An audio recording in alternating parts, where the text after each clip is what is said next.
Today, I want to continue building on the conversation that we've been having about the church and whether we have come to the end of Christendom as we know it. Dun, dun, dun.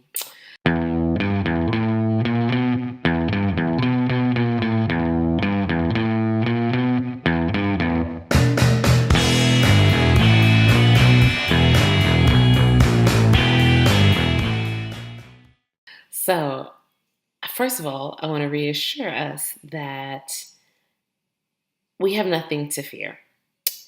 Even though we have a lot of work to do in regards to our witness in the world, we have to also remember that we have a small part to play.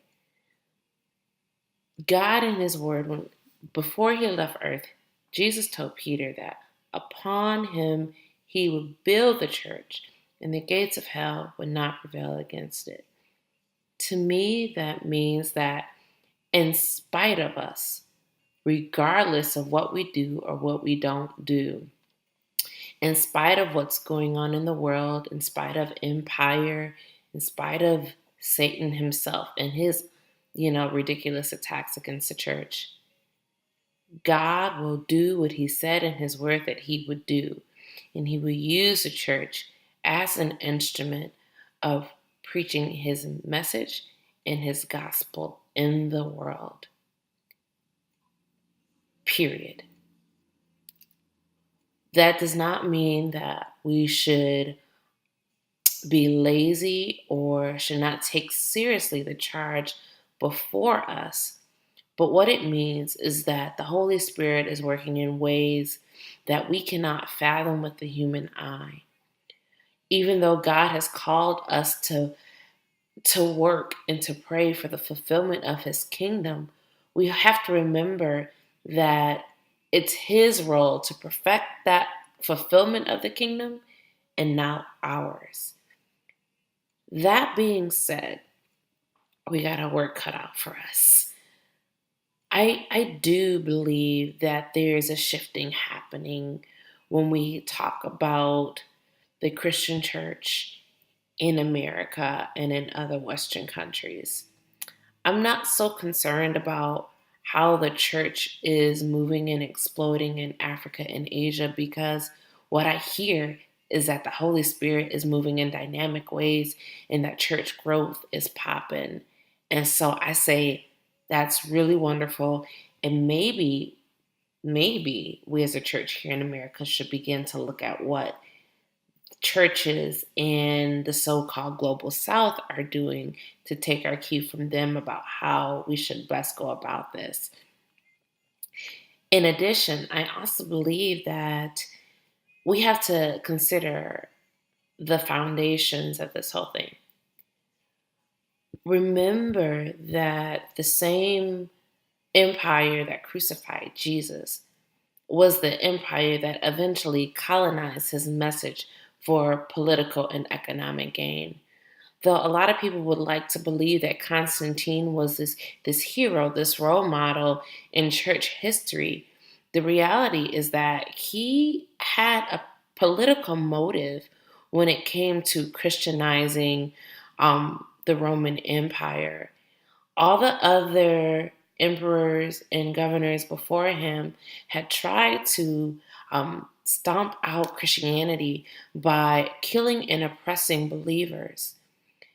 Constantine began to recognize that in spite of the persecution, the church was growing at an astronomical rate. He could no longer control Christians by killing Christians. Instead, he began to discover that the only way to exert control over the church was to colonize the church. And so for the last 1700 years, we've been living under a colonized version of Christianity.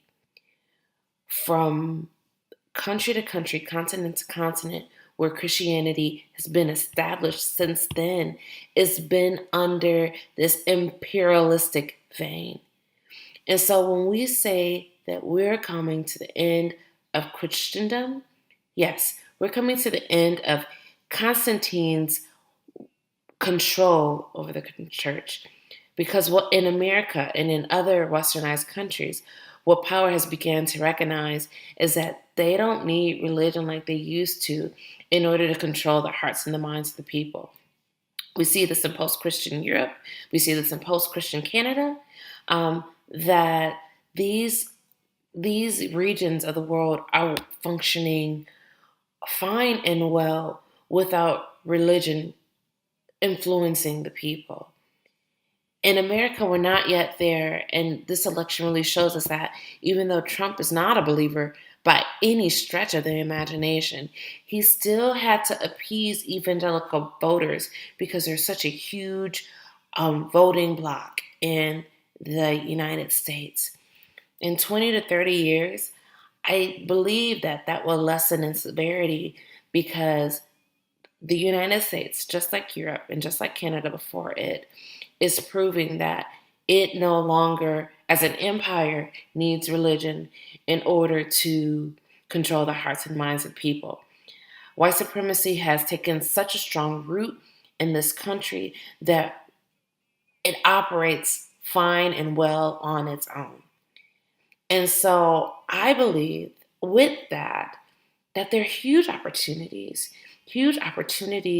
to anchor Christianity in this ancient faith, in this faith that really prioritizes preaching the holistic gospel, not just this gospel about whether or not we go to heaven and hell when we die, but this gospel that was really concerned about the here and now and how people were being saved in the present and delivered from oppression and exploitation.